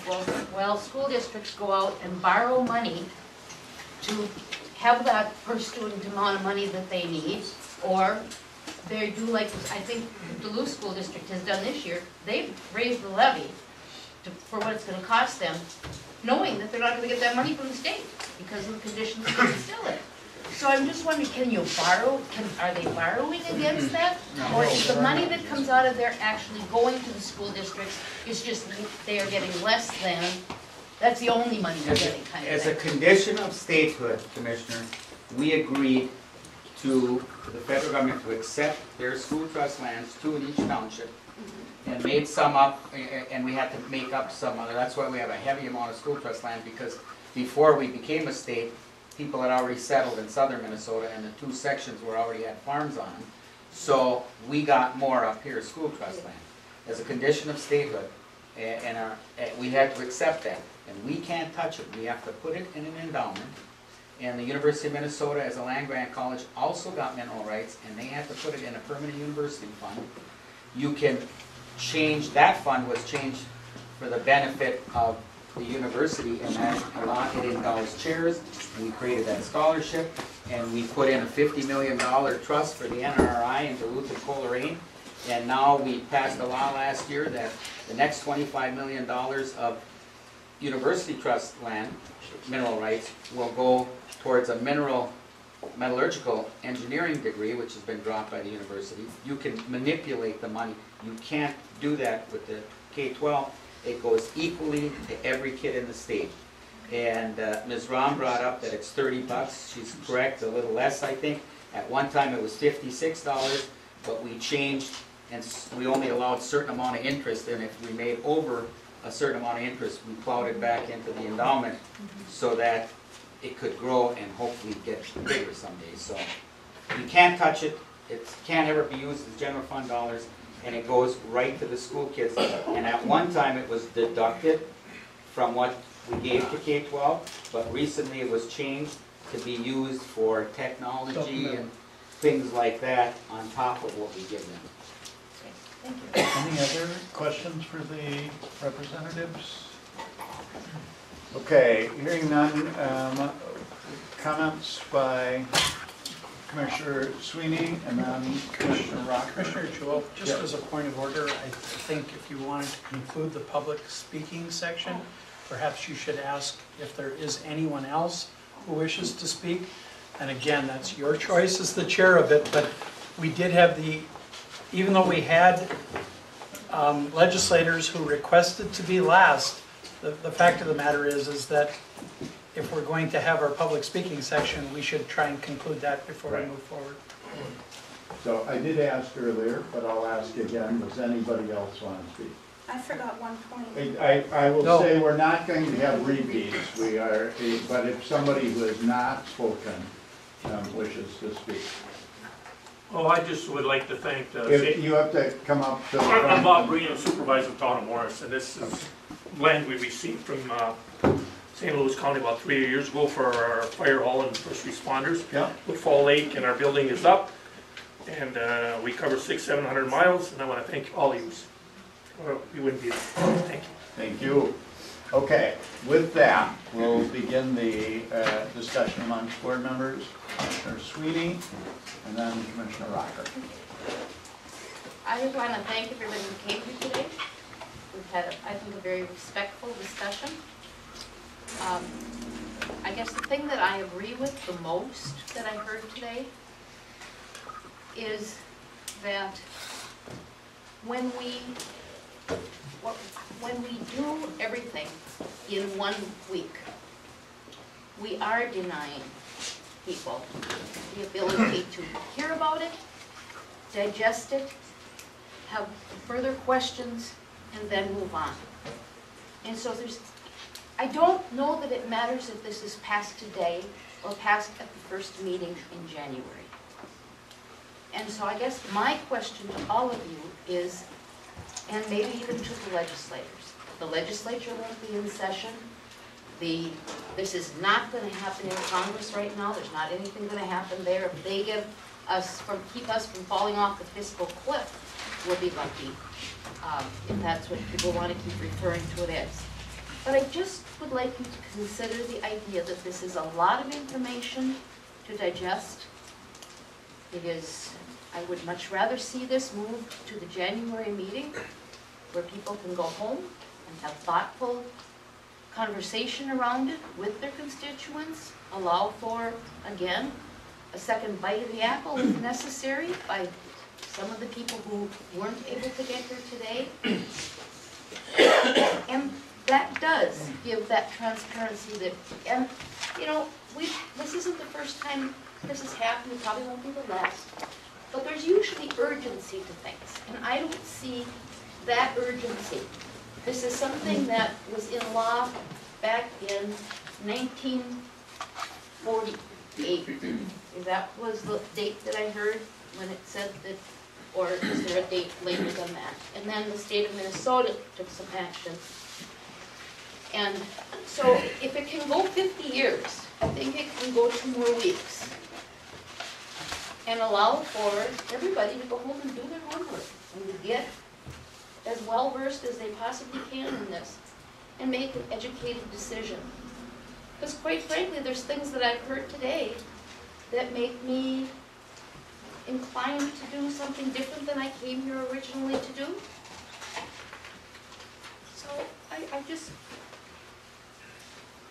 I think that maybe there's some wisdom in some real thought about this over a few more weeks, 2 more weeks, 2 more weeks, whatever it ends up to be. But that's just me.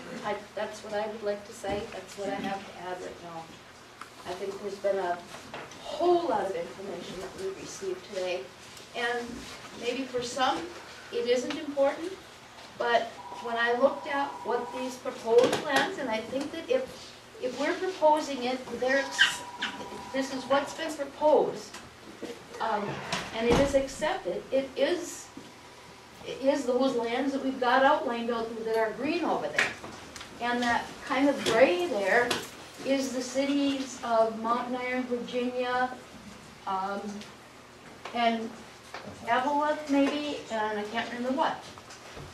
And that's the only place that I saw a little spot of red. And I don't know how many people have seen this map, but there's a very good map out there that outlines where, and the little red means that there's that little bit of some kind of metallic ore in there.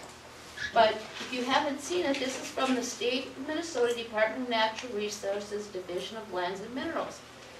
And I got some very good information I hadn't heard from anybody else, not in any of the presentation, but from Representative Rukavina here today about who actually privately owns lands within this area that we're talking about. And it is not contiguous to the rest of the Superior National Forest. It is sitting out there all by itself and could be developed for further homes, maybe some other small businesses, but it's good logging land, there's gravel there, and there are some minerals.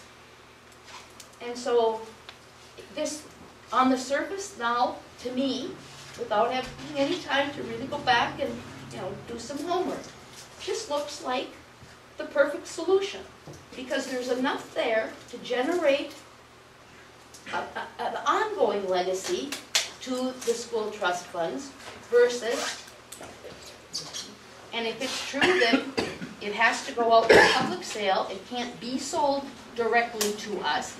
I don't know, governmental entities can sell back and forth on other things, so I don't know why there would be a prohibition between the governments if, selling to one another, as long as it continues to be for a public purpose.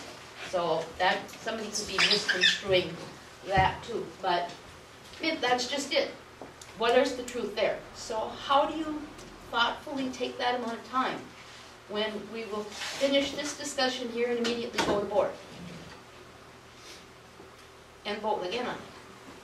So just a thought. Thank you. Commissioner Locker.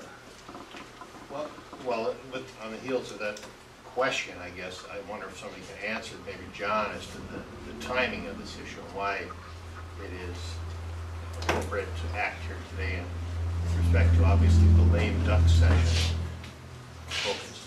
And then I have some comments. Sure. Mr. Chair and Commissioner Rocker, as every day in December goes by, we lose another opportunity for a lame duck session to take up this issue. But as the resolution before you says, that if it isn't taken up during a lame duck issue, we're urging our Congress people to take it up early next year. So that is one issue. You also heard Representative Rukavina in his testimony say in his conversations with our congressional leaders, they are saying we need to hear from the people of North Central Minnesota, which you represent, how they feel about this. And I think that's another very important point is that if they're not hearing from you, then they're not likely to move this legislation forward. So that's another reason why there's a sense of urgency. And I guess finally, I guess Commissioner Sweeney, with all due respect, this is your last meeting. So a new member will be here in January, and that individual wasn't here to listen to this testimony. So quite frankly, I think you're in a better position than your replacement will be as far as coming to a conclusion on this issue. So I'll just throw that out as per Commissioner Rogers. John, because we have to take a break and change the tape. You're still on. Hey, how about that? Okay, I guess my question's been answered, you know, and I guess I need to echo the thanks to everybody who spoke here today. You know, a lot of good points of view were presented and some good information and handouts. And, you know, this may be new to some, but it's not new to a lot of us who've lived here our entire lives and have heard this debate over these lands in the exchange for the many, many years that it's been discussed. And, you know, it's unfortunate that sometimes we have a tendency to look at an issue like this and we ask ourselves how relevant is our vote. I think we should be convinced that our vote is relevant here today. You know, with the presence of two legislators here, and we know our congressman-elect is interested in hearing about how we feel about this issue. But, you know, at the beginning of our meeting, we always have a moment of silence, and I always, during that moment of silence, I think about the global situation and how so much of what's going on in the world and in the nation, in the region, in our own backyard, sometimes we focus too much on winners and losers versus focusing on our commonalities. Because as Representative Rukavina pointed out, our commonalities far outweigh our differences, and the world would be a far better place, the nation and our local communities would be far better places if we begin to focus on our commonalities. And I guess maybe it's so much more relevant today and during the holiday season that we all have a tendency to maybe go in that direction. I have to say, you know, I feel much like Representative Rukavina about the mining companies. My ancestry walked here from Mountain Iron, Michigan in 1893 to work in the mines with only a mule. And we have been fighting with the mining companies since that time. And I worked in the mines, my brothers worked in the mines, my father worked in the mines, not all for our whole careers, but we have had our differences with mining. And by God, I live in an extremely mine-impacted community of Kelly Lake, which is a suburb or part of Hibbing. I have a mine to the west, I have a mine to the north. I have dust, I have wind, I have noise, I have vibration, I have everything that is on the downside of mining. But I also see those people leaving their homes early in the morning and at the afternoon shift, go to work, and we hear the whistles and the trains blowing, and we know people are working and people are earning an income. And there's those trade-offs and those offsets for mining, because, you know, just a couple weeks ago I had issues. I had to contact the BCA on behalf of constituents of mine to take issue with dust issues. There's a tremendous amount of dust issues this time of year associated with mining, and people's interests need to be represented, and the mining companies need to be held accountable to clean up their messes.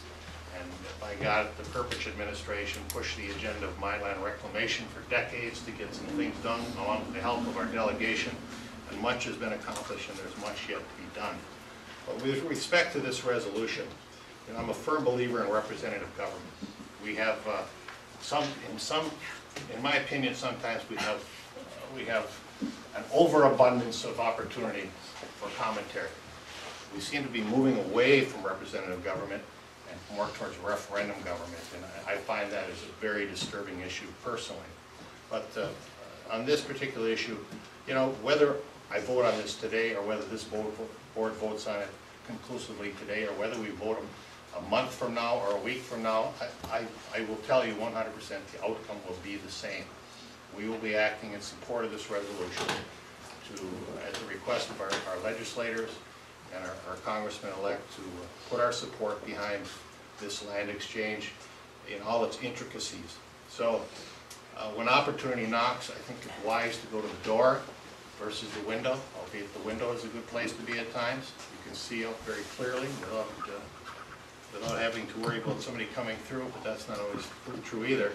So I really think I'm going to summarize it just by saying, in R&D we trust. That being Rukavina ended. Thank you. Wow. Sure, Board. Thank you, Mr. Chair. And I guess Commissioner Rocker said many of the things that were on my mind. I mean, I think that this board has educated itself very well. I think that we've done our homework on this issue. I think that it is interesting. Representative Dill, I remember that being at the DFL convention and when he was running against Bill Hansen for the endorsement, and Bill Hansen did get the endorsement. And Bill, in all fairness, is a nice person, but he's extremely on the environmental side. I think that, but it was kind of interesting to me during that many years ago that there were 30 of us that were roughly 30 of us that were supporting Representative Dill for the endorsement, and there were over 200 some people that were supporting Bill Hansen for the endorsement, and a number of them are still in this room representing the environmental side in that case there and stuff, and I see them at the and I guess what I look at is that we're talking about the land exchange, and it has become the issue today, and it's been identified, is it's a mining versus an anti-mining stance. That's what this issue has come down to. I mean, certainly the testimony has all been how it is going to affect mining, and I actually heard from some of the testimony said that it would be that it isn't just copper nickel mining or non-ferrous mining or precious metal mining, it's also about taconite. And so to that point, I have to say that the most amount of money that I've made in my lifetime has been from taconite mining. That's where I get a pension from two mines, literally from Reserve Mining Company and from ArcelorMittal. And my son is making the dollars working at ArcelorMittal. My dad was a body man, and there's a little bit of an aside, but we moved in right next to the Oliver mine, right here in Ely, where there was ukes running with no mufflers on them back then. They didn't have to have all of the things that the cleanup have done today. As you look at mining, when I started in January of '67 to what it is today, the care for the employee, the safety concerns are light years ahead. The way that mining is done is light years ahead of where it was in 1967. And that was probably light years ahead of where it was back in the early 50s. But when we moved in next door, the ukes were making all this noise. They were running that raw ore, that high-grade ore up into stockpiles and everything else. And the Mellies would take out 100 cars at a time of 100 tons each. I think it was 100 tons, might have been 80. But anyway, it would head out of town.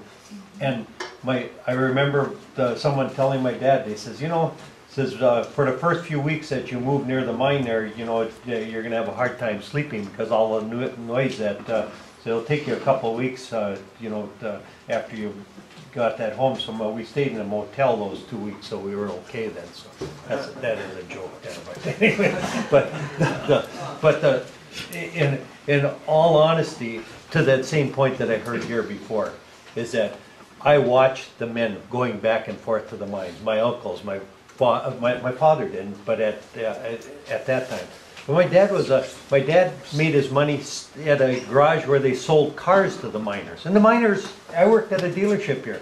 There was the miners and the loggers that came in and bought the new cars. That's the people that bought the new vehicles. And when I look at it, my dad left as a body man, which should have been the worst that you could get back in those days as far as lungs and everything else. And he went up and he was a crusher maintenance man and then a crusher foreman. There could have been no worse spot to be as far as back in those days, as far as dying from something related to the mine. Well, my father did pass away, but he didn't die at 88 years old or 87 years old from anything related to the mines. I mean, and the same could be said for many people. Many people did get, mesothelioma, those other things. But the bottom line is that the mines have been tremendously important to everything that's on the Iron Range. Probably the reason we're called the Iron Range. you know, I guess I am rambling and I'm gonna stop, but this has been focused on mining versus anti-mining. That's what this land exchange, which basically, if you look at it and you look at it as it's described, doesn't have that much to do with mining or anti-mining. But for whatever reason, there seems to be an environmental community that the greatest focus in my mind, and it is my mind, I could be wrong, is it's all about money. It's about money for environmental lawyers that have made tremendous amount of dollars to pay for everything they've got by taking and suing, by taking these causes that may have nothing to do with anything, but they find a reason to sue, to take and get dollars, put in their pocket so that they can take and bring things to court and make money. And environmental lawyers, in my mind, are probably one of the reasons that this country will go down in history as will go down in history as a country that basically lost its way, and we will basically have people out in the streets with no dollars in their pocket because they will not be able to find a job, because you got people basically trying to stop every extraction, every taking growth within timber sales, and if they can, they'll try to stop farming if they can, whatever it takes, as long as they get their money in their pocket to keep their Mercedes going and whatever else. But that's just an opinion, so thank you. Commissioner Nelson. Thank you, Chair, Commissioner Joe. You know, in my 10 years as a commissioner, I've had opportunity to visit the legislature quite a few times. And whenever I saw the twins down there, just like DeVito and Schwarzenegger, whenever the twins of Rukavina and Dill got together, we had separated at birth, right? Just like I said, like DeVito and Schwarzenegger. I'm a backpacker. Yeah. I think that they're very diverse legislators. They really are. The two of them are very diverse. But they share one thing in common, and that is that they care about the people they serve. Now, I pick fights with Representative Rukavina on a regular basis, but I never ever questioned the fact that his heart was always with the people of the Iron Range. Never. Look, it's interesting. I have to tell you, it's really interesting. I drive 56 miles south. Commissioner Forsman drives 100 plus miles south. We go to meetings in Duluth. But whenever we come to a meeting in Ely, somehow we are not informing people. Folks, I brought this forward last week at Committee of the Whole. I made certain that everyone was aware a week ago that I would be bringing this here today. Publicly announced it, handed it out. We've worked on it since. But you know, Ely is in St. Louis County. Morris Township is in St. Louis County. And public input on this comes into my office on a regular basis. I absolutely respect and honor those who come here to speak to us. But you're not the only people that are giving me input. I get that input every day when I walk through the supermarket, every time I walk down the street, at coffee shops. They come into my office, they send me emails, they call me. My cell phone number's out there. Folks, this is a good idea.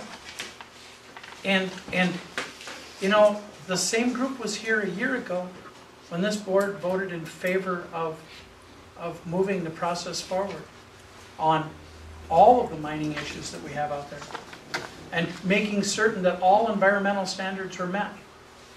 I couldn't believe that day that we had people vote against it and we had an audience that talked against it if they had read the resolution. If they had read the resolution. But I can't do homework for anyone else. They have to do it themselves, whether they're audience members or commissioners. This is a good idea. And I agree with Commissioner Rocker. It passes today, it passes next week, it passes next month, and it passes because it matters to the people of this area. Thank you, Mr. Chair. Commissioner Goldberg. Thank you, Commissioner Jewell, and thank you, Representative Rukavina, for your my comparison to Gus Hall. And I know he was a heck of a good-looking guy. You know, he was actually, I know what he was. He was calm. He said he was actually the neighbor of my great-grandpa Olaf Tarvis out in Cherry there, so I know the family. You know, a lot of the people here probably don't know that I speak Mandarin Chinese. And actually, at one point, you know, the military thought it would be a good idea to have military officers that speak Chinese. And knock on wood, I'll never have to use that for that purpose. But, you know, I do see what Commissioner Forsman was saying about, you know, we lost our way. And I think I'm going to need the Mandarin Chinese because I'm going to be working for the Chinese, the way this country's going. And it's tough. We don't make anything anymore. And how are we going to generate the funds? It's that I have a hard time with that. You know, I talk to my range commissioners and I talk about how I'm checking out mining operations in my district down in Duluth. And I mean, I have mining operations. I have ME Global that's in the farthest west part of my city, and they make the big grinders that go in for the taconite plants. Well, they expanded. It was a great thing for mining. 54 new jobs down there. And that was great. The sad part is it was in Mongolia, China. And they are just waiting for Polymet to open up because they have jobs ready to go. If you go east in my district, and for everybody, my district is always west, and it's the working area of Duluth, but you go to IWB, Industrial Welders and Machinists, they're going to have 7 new jobs from Polymet. Now that's not 7 new just to get in there and work a little bit. That's 7 that's continual work that they're going to be working on that. The amount of work in the building and trades, guys, is half the Twin Stadiums to build that. So, you know, I am disappointed because we have this utopia world in our mind, and I'm an environmentalist. I go into the boundary waters. I love the boundary waters. And we do it right up here. We have 95% of the wetlands that we had back in the early 1900s. They can't say that about other parts of the state. People that live here take care of this district. And we do it right. But there's this idea that anything industry is dirty, it's nasty. And that's sad, and we can do it right. You know, it's taking us longer than it took a man to get to the moon, and I think that was 8 years and 4 months, than it's taken us to get Polymet going. It's unbelievable. We have the technology, and when they talk about this, you know, I'm a military man. We used to throw our oil out in the back fields. You could get away with that 30 years ago. Now you call a hazmat team out if you have a drop of oil. So we're taking care of the environment. But there's this, you know, there's a group out there, and I'm not lumping you, and you're going to have to consider those who are opposed to the mining because it's coming down to that. But they don't want anything where jobs can be created, and it's disappointing. I sit on the Port Authority, and they talk downright about the WLSSD, that they're going to have this great industrial park. They're going to take the Erie tailings, they're going to put it out there, and it's going to be nice. It can be something for the dog park. You can walk your dogs down there. It's going to be very environmentally friendly. It just sounds wonderful. But you know what's going to happen is pretty soon we're going to have, and this is right in an industrial area, and pretty soon they're going to be saying, you know what, it's really kind of dirty down here with all of these things that we have moving all of these things around here. And so I have a hard time. You can see it where my passion is. I'm supportive of mining because it's not only about the Iron Range, it's about Duluth, and I get that. There's so many jobs down there. And it's about, you know, the kids across the whole state. You know, we talk about, I don't know what the ultimate royalties are going to be, you know, that are going to be here. And we're talking non-ferrous in this area of potential mining, though. But I remember the Dunka pit mining. I have the numbers here for a 40-acre parcel, if I remember right. Correct me if I'm wrong. This was presented to us by the Minnesota DNR. $83 million. Now that's not chump change. And all along the way, we're also creating jobs. You know, And I guess I'll finish it up, but if you say something long enough, I guess people are gonna believe it. We keep saying this is dirty, rotten business. It's a resource curse. It's a lousy economy. Well, this lousy economy has kept people employed for 100 years. And it's created we've had people that said they used to be in the industry. I mean, it's not only created hundreds of jobs, it's created thousands of jobs over time. And so, yes, the real thing is that it makes sense to have this trade right now. It also makes sense, though, for the economy of the region. So I'm supportive of this. Thank you. Commissioner Rocker mentioned representative democracy. One of the things that's striking about the debate we had last year on this that Commissioner Nelson pointed out was a 3-4 vote. And Commissioner Nelson was in the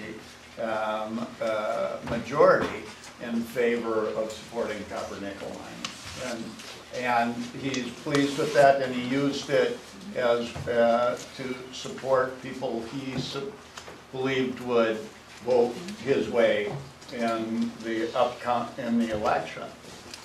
I think that's fine. That's part of representative democracy. We get and we go out and we support people we want based on the views that we have. But the other part of representative democracy is that it isn't always a one-step, lockstep kind of a thing. And so Commissioner Nelson will use this to beat up on me if I vote against this land swap. And he'll try and use it in the next election as a way. But the fact is that I'm actually representing, of the people who spoke here, I'm representing the majority of the people who spoke, who actually oppose this. And I'm not saying, and I think it's true, that people turn out for things, that they are turning out because they feel passionately about that. The people, Representative Dill, Representative Rukavina, the others of you who spoke in favor of doing this feel passionately about doing this, and you feel it's right. It's the right way to go. Commissioner Forsman, my grandfather died of asbestosis at 70. He was an engineer in the coal mines of Virginia. My family, long ago, was very connected to mining, and let me tell you, coal mining kills a lot of people. It's not something, and until we had decent people who stood up for the miners and made the laws change, they died in droves. There were cave-ins, they died of coal dust, there are all kinds of reasons they died. And yet we needed coal. We're not debating that we needed coal, that at the time it was an important thing, but we certainly needed people who stood up. And I do know that as Representative Rukavina said, he and I agree on 90% of stuff, and I love many of the things. I still love the flag resolution. You got to buy American-made flags. I can't think of a thing that kind of pointed out some of the baloney that passed around. But the fact is, on this, I think, and I told Representative Rukavina on Friday that I was thinking about supporting this resolution. He was going to give me trouble today that I backed out and bad on my word. But I didn't say I absolutely will do it. And one of the reasons was I was concerned about pieces of it. One of it was that the Mesaba purchase is noted, but I'm not sure that it's an absolute that that'll be what the feds will do. The other thing I'm struck by is the Ty Blatnick pieces. And I actually think that, number one, I don't think the Republicans in the Congress are going to give Rick Nolan a gift. I just don't think that. And I thought that before this was brought up earlier. But I don't think they're going to give him a gift. And I'm actually concerned that we win the battle and lose the war. And for St. Louis County, it's a big problem if we lost Ty Blatnick. So for this, Commissioner, I'm going to vote in opposition. And I'm going to vote in opposition not because I'm against miners or mining or any of that, or because I'm only for environmentalists and I'm against all of those of you who earned your living from mining. Oh, that's a crazy statement. I'm not. I'm in favor of working people. I'm in favor of assuring that we have decent jobs in northeastern Minnesota. But I don't necessarily equate the transfer of the lands and the boundary waters to the state as a jobs bill. So I'm going to vote no, and I'll still work with lots of people from all kinds of different sides to do things. And Commissioner Nelson, I knew you would need to have the last word, so Commissioner Nelson. Thank you, Chair, Commissioner Jewell. A couple things I want to assure you of. One, no one will get beat up as a result of this. I can tell you that when we do disagree,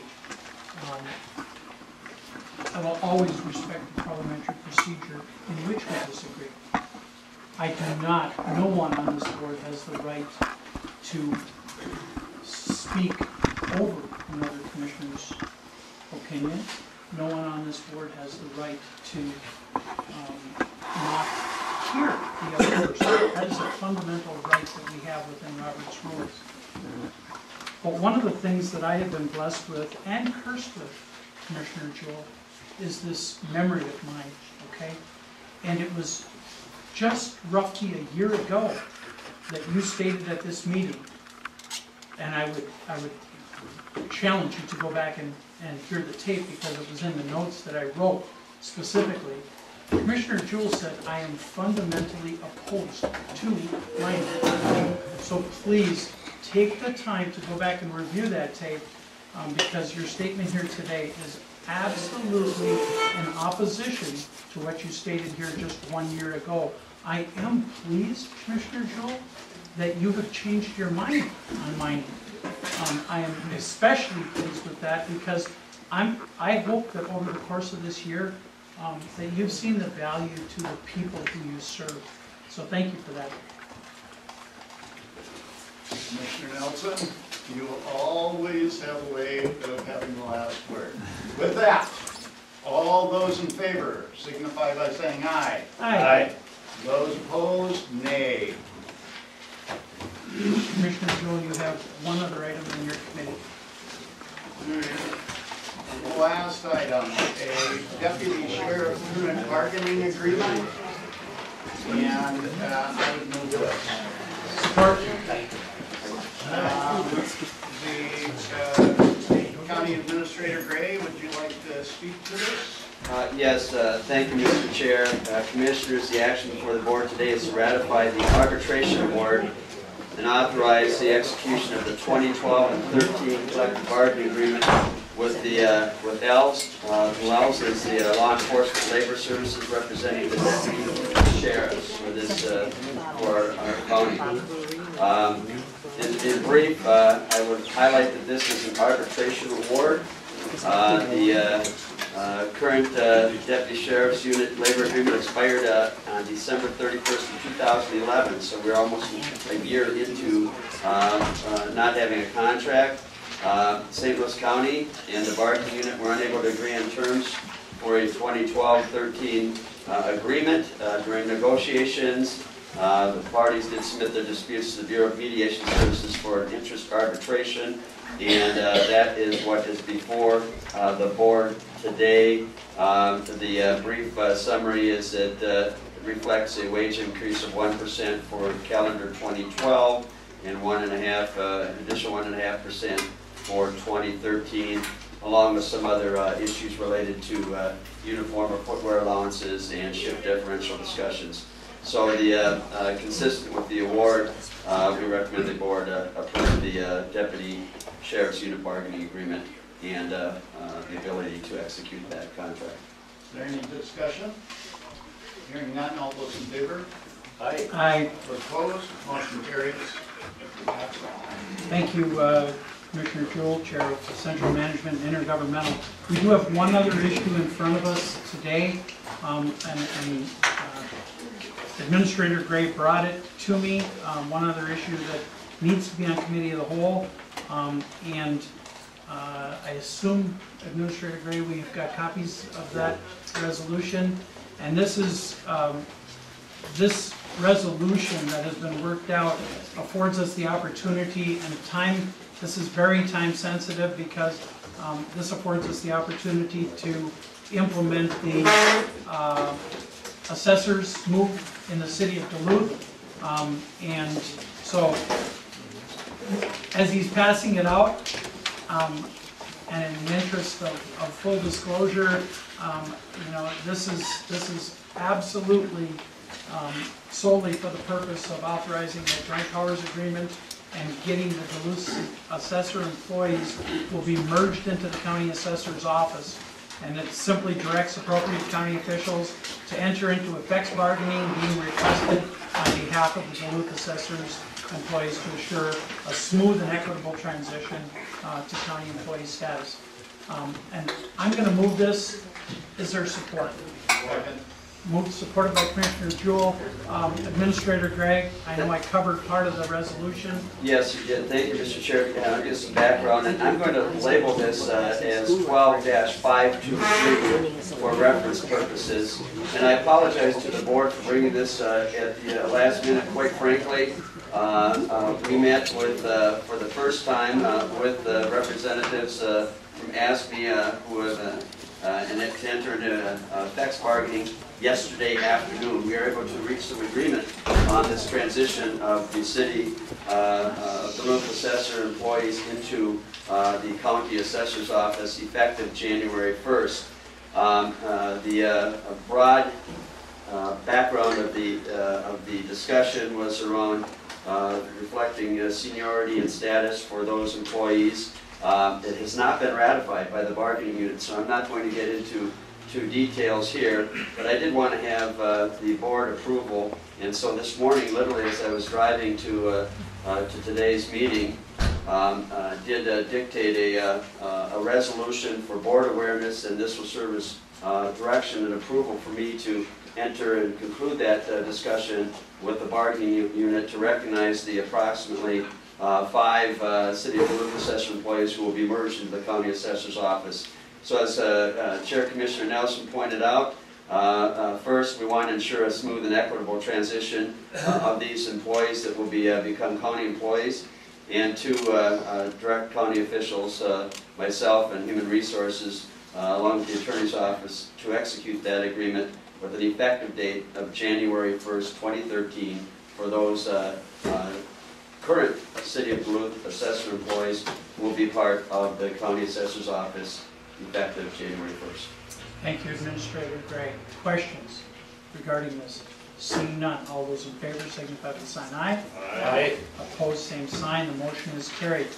We are at that point in our Committee of the Whole process where it's Commissioner discussion items. Is there anyone who cares to bring anything forward at this point? Commissioner Forson. Mr. Chair, just since you're in my community and stuff, I just want to wish everyone on this board a Merry Christmas, Happy New Year, the last board meeting, and I just want to say that it has been an absolute pleasure working with you all the years. It has been very special. So, you've been a friend. You've been there for 99% of the things you and I have voted on. Thank you, Commissioner Forson. I want to bring one item forward, and those of you may have caught part of this article in a paper here recently. With the support of, and Commissioner Jewell, I'm reasonably certain the board willing and this board, the board members are all back here on January 8th, that Commissioner Dolber will be the chair and Commissioner Forsman will be the vice chair. And as this year's chair and working with Commissioner Dolber and Commissioner Forsman, I have been organizing a movement to get our regulatory authorities into the same room. Congressman-elect Nolan has agreed to host the meeting. With that, we are planning on pulling together, and at this meeting, as the chair of this board, I'm going to direct administration and our Commissioner Jewell, I'm going to ignore that, okay? Because I was speaking, and I've grown used to you interrupting me, but I'm going to ignore it.